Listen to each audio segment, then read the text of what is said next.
My name is Naomi Carter. I'm 32 years old, and for most of my adult life, I was the person my family called when things got heavy. Not emotionally, practically. I was the late night airport pickup, the emergency ride when somebody's car died, the one who helped move couches up narrow staircases and carried boxes no one else wanted to touch, the one who remembered deadlines, read contracts, and asked the boring questions nobody wanted to hear. I wasn't the fun one. I was the reliable one, the stable one, the designated adult. That role doesn't arrive all at once. It builds quietly. One favor at a time, one rescue at a time, one, thank God Naomi's here at a time. And before you realize it, people stop seeing your help as generosity. They start seeing it as infrastructure, like electricity, like plumbing, like something that should always be there. My younger brother, Ryan, is 29, and he has spent most of his life floating through rooms as if consequences were a problem other people were born to handle. He's charming, in that dangerous way some people are, the kind of man who can smile while standing in the middle of a mess he created and somehow make everyone else feel sorry for him. He doesn't mean to be reckless, at least that's what everyone always says. Ryan just follows his heart. Ryan just moves fast. Ryan just needs time. And then there was Cynthia, his fiancé. Cynthia was beautiful in a way that made other people straighten their posture around her. She had that polished, camera-ready kind of beauty that looked effortless until you realized how much effort went into creating it. She was intense, magnetic, and obsessed with the performance of a perfect life. Every dinner, every bouquet, every coffee date, every soft, candid laugh somehow ended up online looking like a luxury ad for happiness. I never fully trusted her. I tried, for Ryan. But Cynthia had a way of complimenting me that always left a bruise. It's amazing how stable you are, Naomi. You're so practical. I could never live like that. You always seem so in control. To anybody else, those comments might have sounded kind. But the smile she wore when she said them never reached her eyes. She made my life sound efficient the way people talk about office furniture. Useful, solid, forgettable. She thought I was boring. Worse, she thought I existed to be useful. Ryan, of course, was in love, absolutely gone. So I kept my mouth shut and told myself I could tolerate her for his sake. 3 months ago, they found a house. Not just any house, their dream house. It was sleek, brand new, all clean lines and huge windows, in a neighborhood with manicured sidewalks and the kind of entryways that made people feel richer than they were. The kind of house people buy when they're in love with the future version of themselves. It was also wildly outside what they could realistically afford. I knew it before Ryan even asked. He came over to my place with that careful, rehearsed energy people get when they need something big. He sat at my kitchen table, leaned forward, and told me the bank was hesitating because their income wasn't strong enough on paper. Then he looked at me with that familiar little brother expression, the one that still had traces of the boy who used to follow me around, asking me to fix everything. He needed me to be their guarantor. I remember just staring at him, because this wasn't helping him move apartments or lending him money for a car repair. This was a mortgage, a real one, the kind that could wrap itself around your life for decades if something went wrong. If they defaulted, the bank could come after me. My name, my credit, my financial future, all tied to a house I wouldn't even live in. I loved my brother. But I wasn't stupid, so I told him I needed time. The first thing I did was pay a lawyer to review the paperwork. I didn't tell Ryan that part until later. I knew he'd act offended, like caution itself was an insult. But I also knew better than to walk blind into a family deal involving that much money. The lawyer told me the bank's guarantee terms were standard. Then he leaned back in his chair and said something that changed the entire story before it even began. When family and large sums of money mix, he said, clarity is mercy. He drafted a separate one-page agreement for me and Ryan to sign.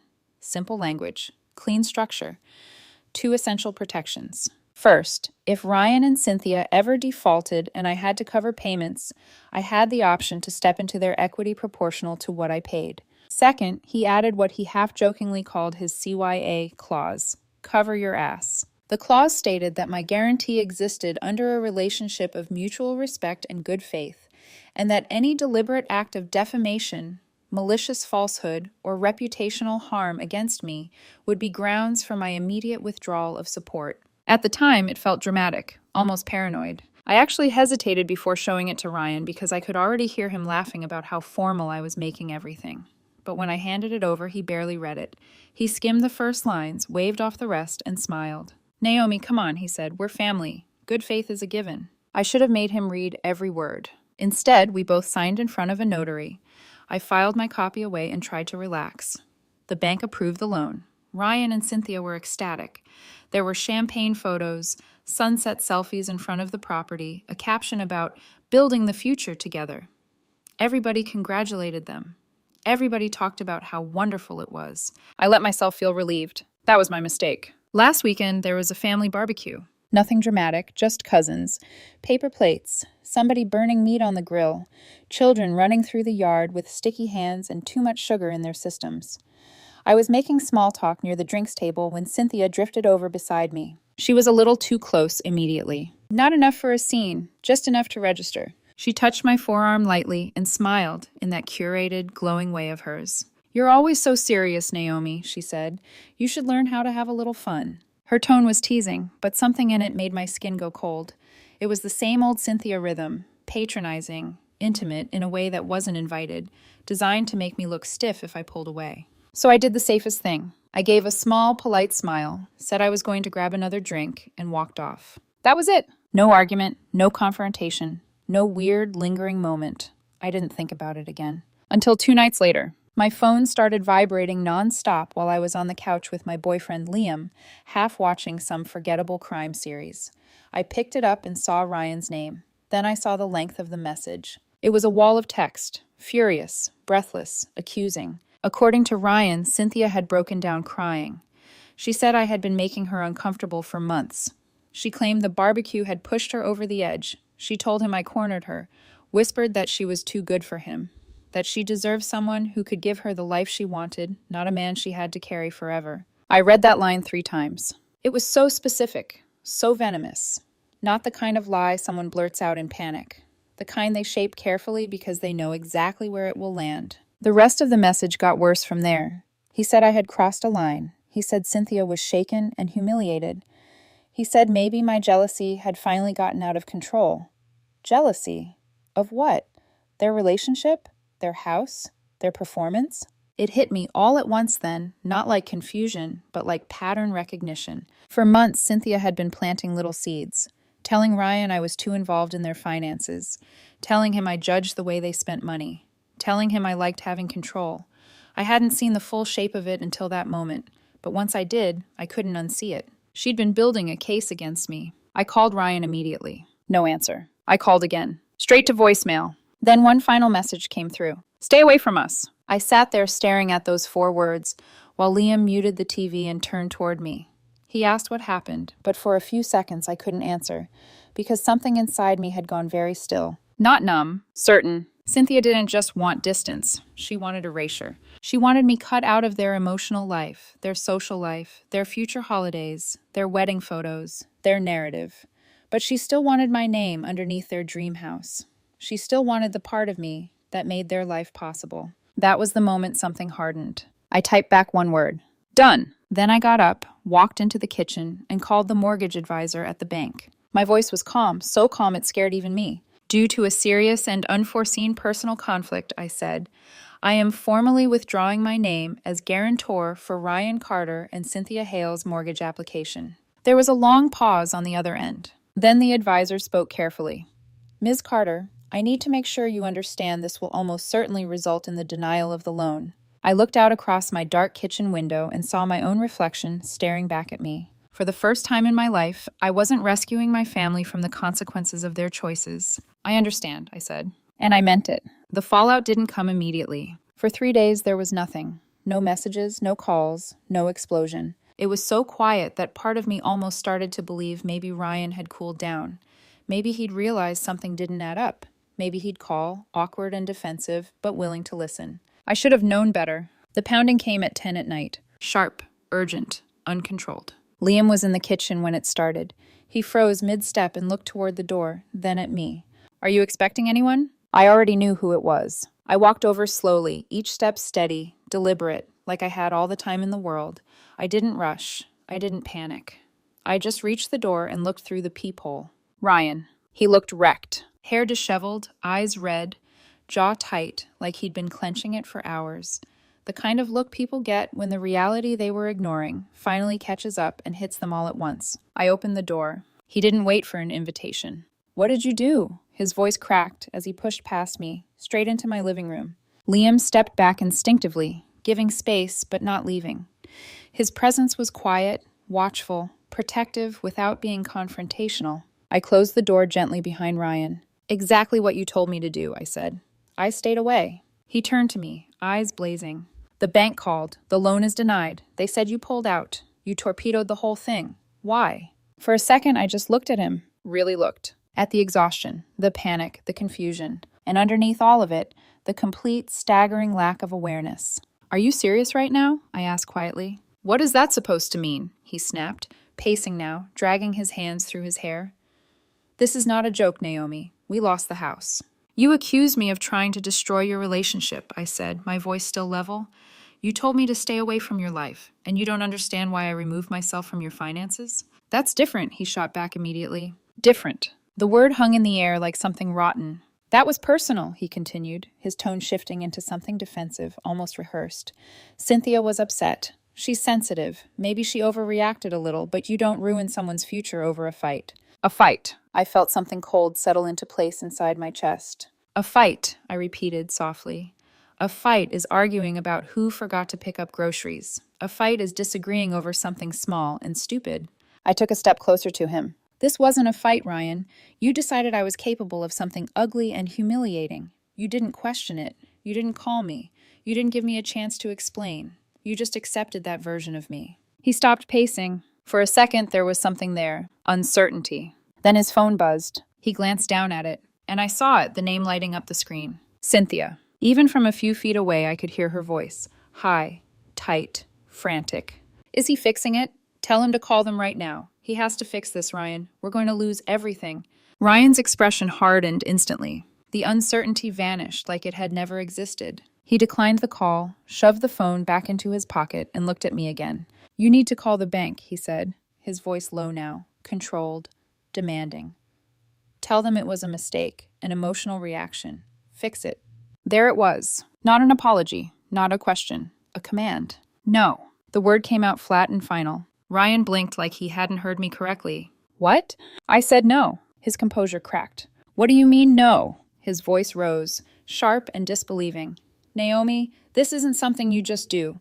This is our future, our house." I shook my head slowly. "I'm not a switch, Ryan." He stared at me. "You don't get to turn me on when you need something, and off when I make you uncomfortable," I continued. "You don't get to paint me as a threat to your relationship and then expect me to keep protecting it financially." "That's not what this is," he snapped. "That's exactly what this is." Silence stretched between us, heavy and pressurized. Liam shifted slightly behind me, still quiet, but close enough that I could feel the steadiness of his presence. It grounded me, kept me from slipping into anger. Because this wasn't about anger anymore. It was about choice. "This," I said, gesturing lightly between us, "is me staying away, like you asked." Ryan's jaw tightened. "You're really going to let everything we built collapse?" he said, voice shaking now. "Over this?" I let out a slow breath. "Everything you built," I corrected gently, included me carrying part of the risk. He flinched. "Just a little."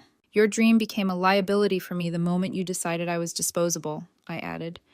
"You don't get both, Ryan. You don't get to keep the benefits of me while cutting me out as a person." For a split second, I saw my little brother again, the kid who used to sit on the edge of my bed when he couldn't sleep, the one who used to ask me for advice even if he didn't always take it, the one who trusted me. He looked scared, lost. Then his expression shifted, and he was gone again, replaced by someone harder, colder, someone repeating a script that wasn't his. "So that's it?" he said. "You're doing this out of spite?" I shook my head. "No," I said quietly. "I'm doing this because you gave me no other choice." His eyes searched my face like he was trying to find hesitation there. A crack, something he could push against. There was nothing. "Fine," he said finally, his voice flat. "I hope it was worth it." He turned and walked toward the door. I didn't stop him. I didn't say anything else. The door closed behind him with a soft click that felt louder than any slam. For a few seconds, the apartment was completely still. Then I exhaled, and only then did I realize how tense my body had been. Liam stepped forward slowly. "You okay?" he asked. I nodded automatically, then shook my head. "I don't know," I admitted, because the truth was I felt steady. But underneath that steadiness was something heavier, Not regret. Not doubt. Grief. The next morning, my phone rang right on schedule. My mom. I stared at the screen for a second before answering. Hi, Mom. Naomi, she said immediately, her voice tight. Ryan told us what happened. He's devastated. Of course he was. Families don't do this to each other, she continued. You don't just pull something like that without talking it through. You work through things. There it was. Different voice. Same expectation. I closed my eyes for a second, leaning back against the kitchen counter. He told me to stay away, I said calmly. That was in the heat of the moment, and I listened. She paused. You're being too rigid, she said finally. People say things when they're upset. It doesn't mean you blow up their future. I let out a quiet breath. It wasn't one sentence, Mom, I said. It was an accusation, a serious one, and he believed it without even asking me if it was true. Silence, then a softer tone. You're his sister, she said. That should matter. It did, I replied. That's why I signed in the first place. Another pause. Longer this time. She didn't have an answer for that. The call ended without resolution. It didn't need one, because for the first time, I wasn't trying to fix anything. But the fallout didn't stop with my family. It spread, quietly at first, then all at once. Liam noticed it before I did. We were out getting coffee when he checked his phone and his expression shifted slightly. Subtle, controlled. But I saw it. What? I asked. He hesitated. Just a message, he said. From who? He exhaled. Mark. He asked if everything's okay between us. I frowned. What does that mean? Liam looked at me carefully. He asked if I feel safe with you. The words hit harder than anything Ryan had said. Because they weren't coming from him. They were coming from people who only knew the version of the story they'd been given. I felt something twist deep in my chest. Not anger. Not even shock. Just the realization. This wasn't contained anymore. Cynthia hadn't just told Ryan. She had told everyone. And in her version of the story, I wasn't just wrong. I was dangerous. For the first time since all of this started, the calm I'd been holding onto shifted. Not breaking, but bending. Because pulling my name off that mortgage had been clean, logical, final. What came after it was not. It didn't explode all at once. That would have been easier. Instead, it spread slowly, like something seeping into the walls before anyone notices the damage. At first, it was small things. A cousin who didn't reply to my message. A friend who suddenly canceled plans without rescheduling. A group chat that went silent the second I typed something. Nothing obvious. Nothing you could point at and say, that's it. But I felt it. That subtle shift in how people looked at me. That hesitation before they spoke. That careful politeness that hadn't been there before. Like they were walking around something they didn't want to touch. Or worse, like they were walking around me. Then the real version of the story reached me. Not from Cynthia. From someone who didn't even realize they were repeating her words. I heard things got intense between you and Ryan, one of our mutual friends said casually over the phone. Cynthia sounded really shaken. She said you've been acting off lately. Off! I didn't even ask for details. I already knew. Cynthia hadn't just defended herself. She'd rewritten me. In her version, I wasn't cautious, I was controlling. I wasn't concerned. I was obsessive. I wasn't protective. I was jealous. And somehow, in that twisted narrative, I had become the kind of person people distance themselves from quietly, the kind of person they warn others about.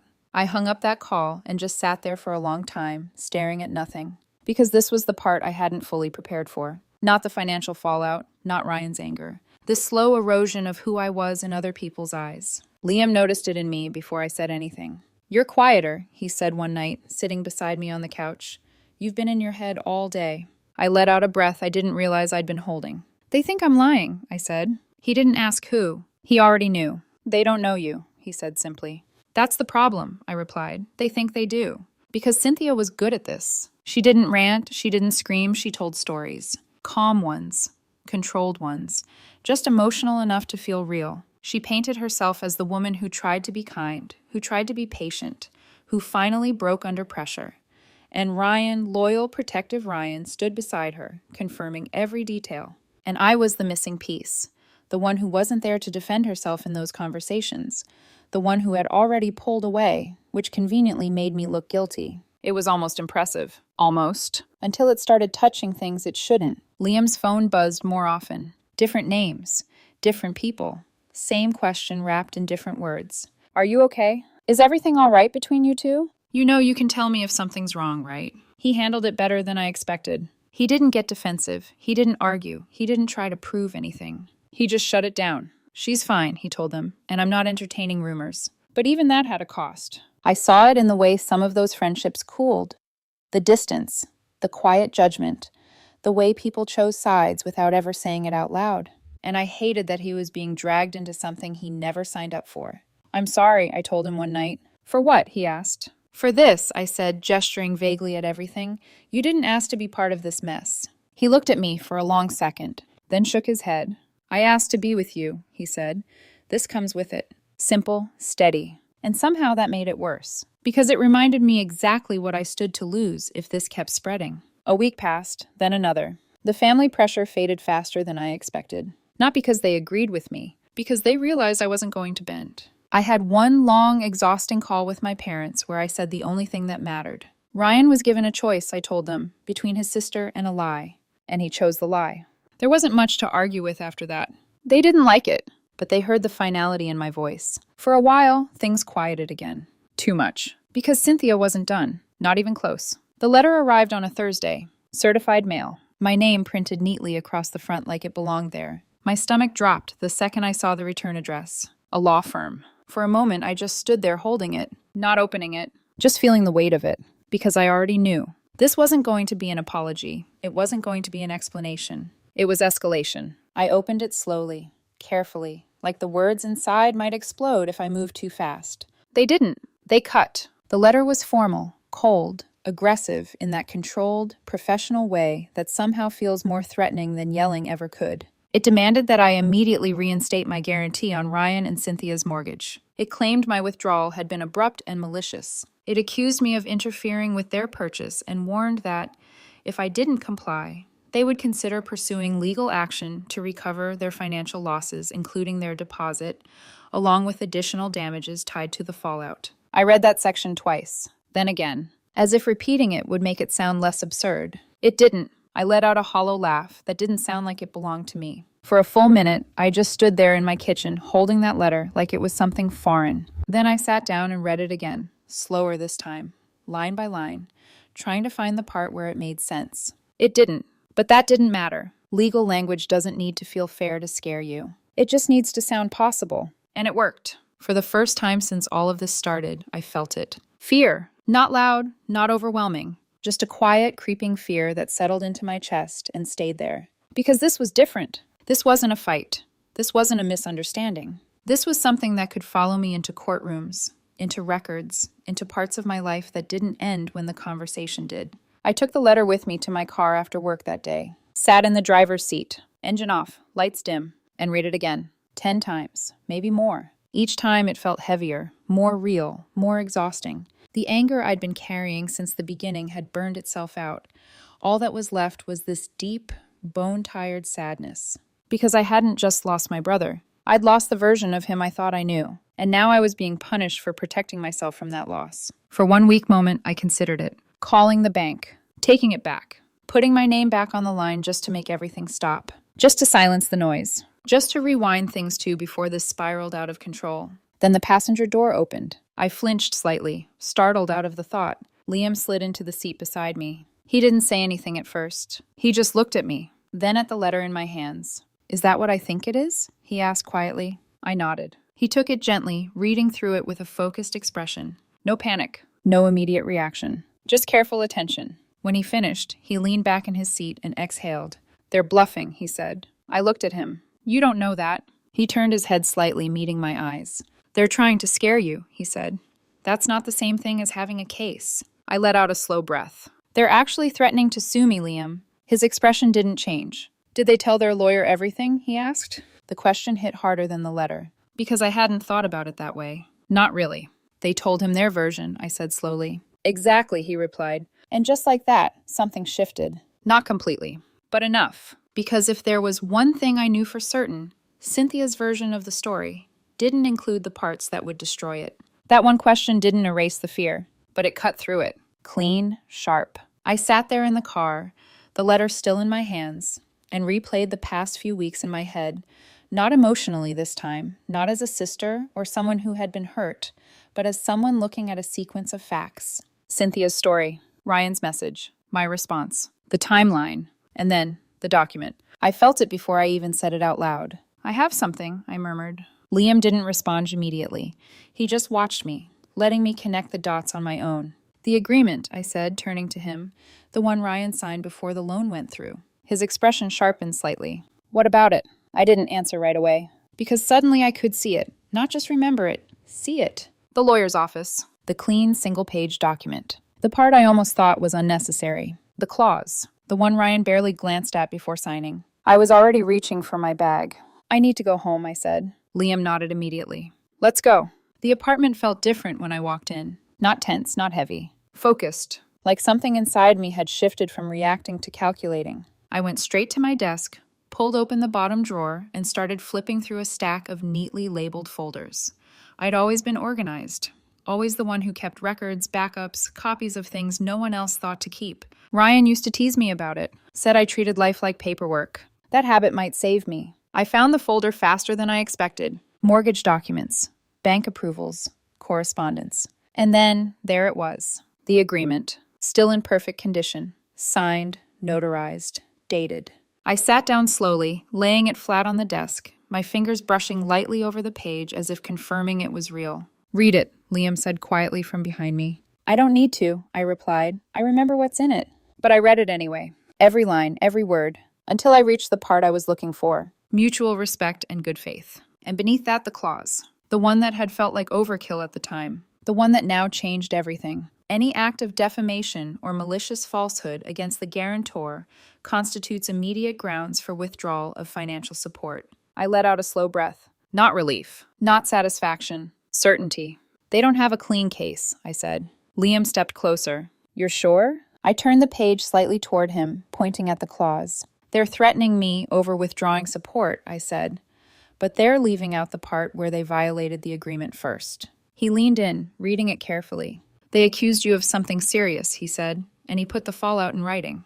Exactly. Ryan's message. The one telling me to stay away. The one that came after the accusation. The one that proved this wasn't mutual. This wasn't good faith. This was a breach. I stood up and moved back to my desk, pulling my laptop closer. "What are you doing?" Liam asked. "Documenting," I replied. My fingers moved quickly across the keyboard. I scanned the agreement in high resolution. Clear, legible, impossible to dispute. Then I opened my messages. Scrolled. Found it. Ryan's text. "Stay away from us." I took a screenshot, zoomed in, highlighted the timestamp, circled the date, because context mattered. Timing mattered. Sequence mattered. This wasn't just about what was said. It was about when it was said. I pulled both files into a single folder, then opened a new email. For a second, I hovered over the recipient field. Liam watched me, silent. "You're sending it to their lawyer?" he asked. I shook my head. "No." He frowned slightly. "Why not?" "Because that would make it a fight, a back and forth, a negotiation.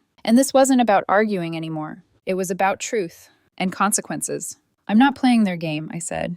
"Not on their terms." I typed in 2 names. "Mom, Dad." Liam exhaled quietly. "Straight to the source," he murmured. I nodded.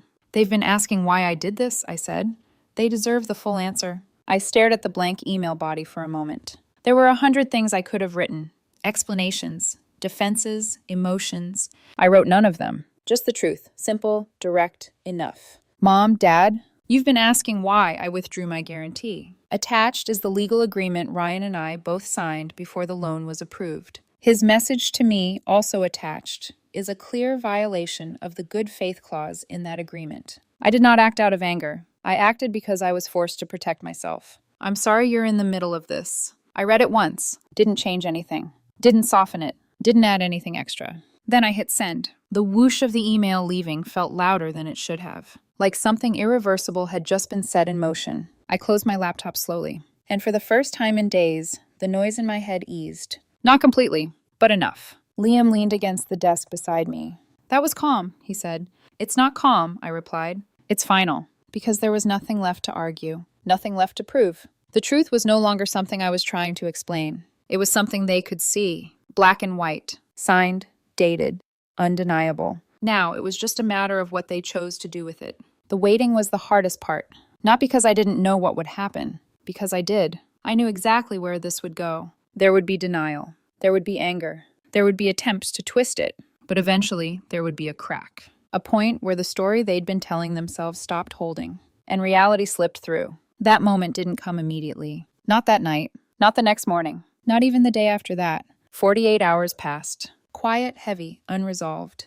Then my phone rang. Dad. I stared at the screen for a second before answering. Hi. There was no immediate response, just a breath on the other end. Then, I got your email. His voice was different. Not sharp, not disappointed. Heavy, measured. We read everything. I didn't say anything. I didn't need to. There was a pause. Then, we didn't know. Of course they didn't. Why didn't Ryan tell us he signed something like this? He continued. I leaned back slightly, staring at the ceiling. Because he forgot, I said. Or because it didn't matter to him at the time. Another pause. Longer this time. And now it does, my dad said quietly. I closed my eyes for a second. Yeah, I replied. Another breath. Then, he's coming over tonight. There it was. The moment. We're going to talk, he added. Talk. It sounded simple. It wasn't. Because this wasn't a conversation anymore. This was a collapse waiting to happen. I didn't go. I could have. I could have driven over, sat across from Ryan, laid everything out myself, forced the truth into the room before anyone else had a chance to twist it. But I didn't. Because for the first time since this started, I understood something clearly. This wasn't my mess to clean up anymore. So I stayed home. Liam ordered takeout we barely touched. The TV was on, but neither of us was watching. Every few minutes, I checked my phone without realizing I was doing it. Yes. Waiting. Not for an apology. Not even for justice. Just for something to break. It happened sooner than I expected. My phone lit up around 9:40 p.m. Dad.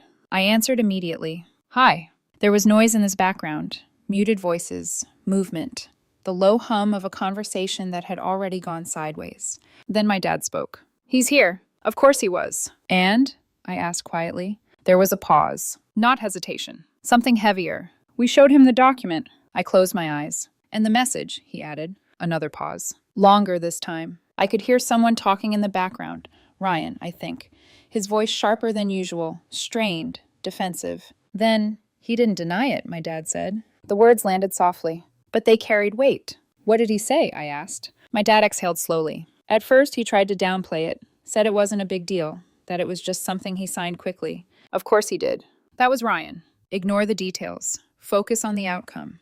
Pretend the middle part didn't matter. But that didn't hold, my dad continued, not with the message sitting right there. I could picture it. The paper on the table. Ryan's signature at the bottom. The timestamp on the screen. No room to move, no space to spin. He said Cynthia was uncomfortable, my dad went on.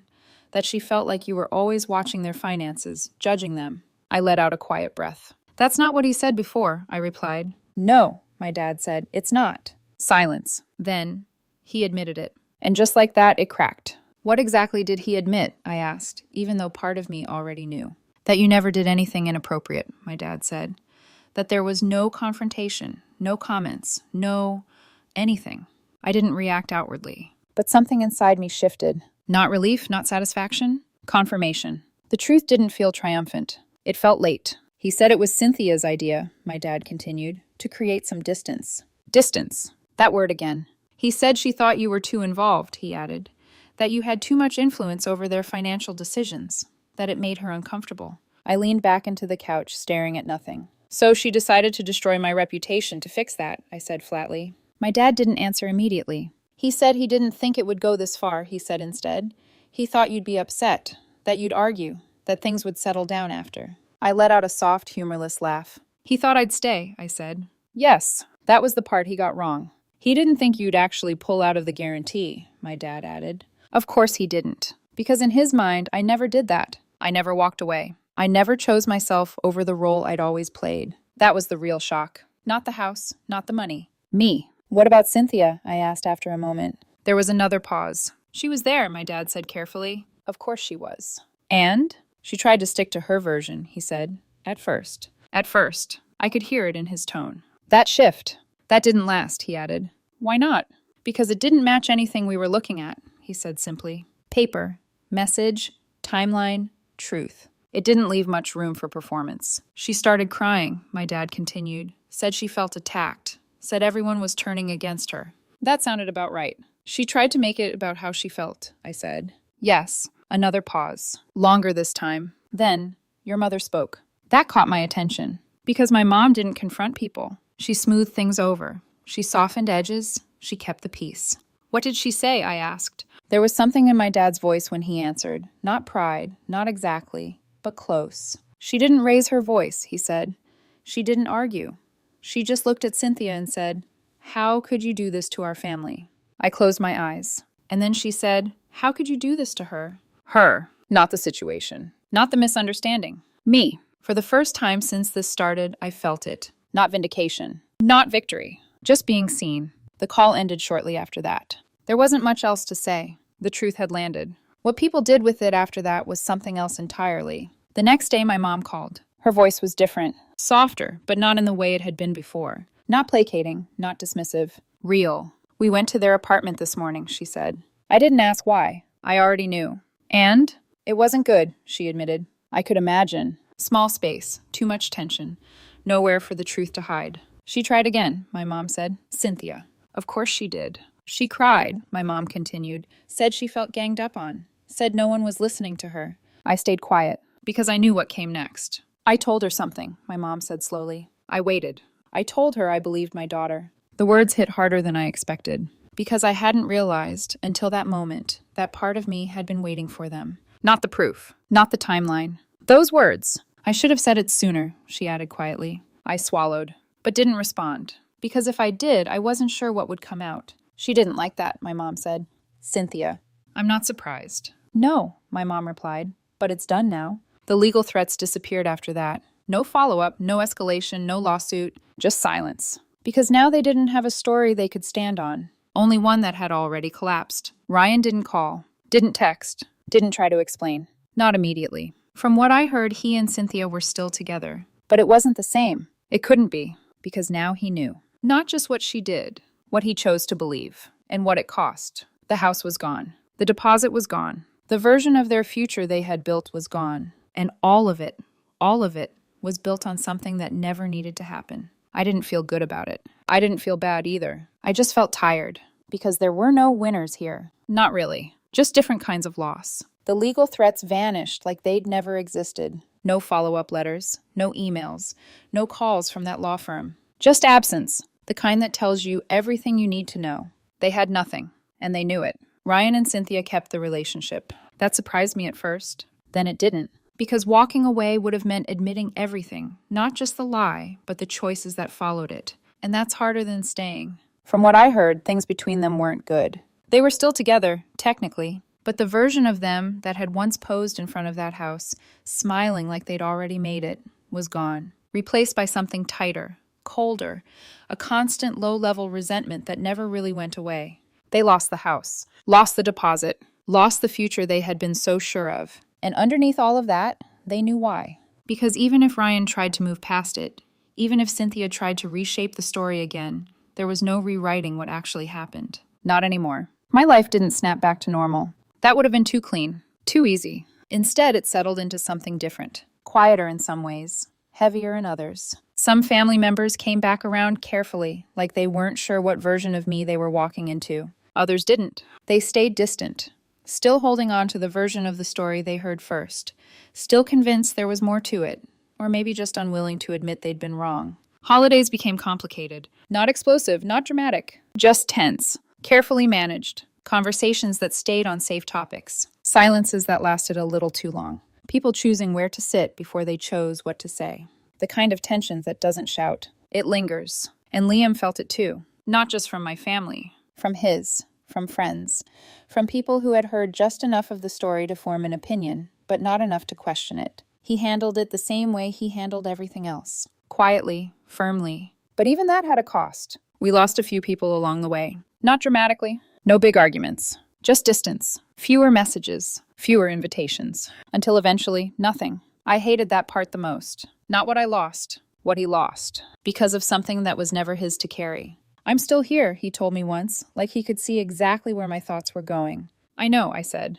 And I meant it. But that didn't make it feel fair. As for me, I was fine. That's what I told people. That's what I told myself. And in some ways, it was true. I slept better. I wasn't waiting for late-night calls or last-minute emergencies. I wasn't carrying other people's problems like they were part of my job description. I wasn't being relied on in the same way. And that felt lighter. But there was something else underneath it. Something that didn't go away. A quiet grief. Not for what happened, for what it meant. Because I hadn't just lost a situation. I lost my brother, not physically, not completely. But the version of him I trusted, the version I thought I knew, was gone. and I didn't know if it was ever coming back. A few weeks passed, then a month, then more. Time moved forward the way it always does, without asking if you're ready, without checking if things are resolved. One night, I was sitting alone on the couch. Liam had gone to bed early. The apartment was quiet. My phone buzzed. Unknown number. I almost ignored it. But something made me open it. One message. Short, simple. I know it's not enough, but I'm sorry for everything. No name, no explanation, no context. It didn't need one. I knew who it was. I stared at the message for a long time. Long enough for my thoughts to start circling. Long enough for memories to surface. The good ones. The easy ones. The ones that made everything feel more complicated than it should have been. I typed a reply. Stopped. Deleted it. Typed again. Different words. Softer this time. Then deleted that too. I did that 3 times. Maybe 4. Each version a little closer to something real. Each version still not right. Because the truth was, I didn't know what to say. Not because there was nothing to say. Because there was too much. And none of it would change what already happened. I locked my phone. Set it down on the table. And let the quiet settle over the room again. I didn't reply. I don't know if I ever will. Because some things, once they're broken, don't go back to what they were. Not with time. Not with apologies. Not even with truth. Some contracts, once they're breached, can't be fixed.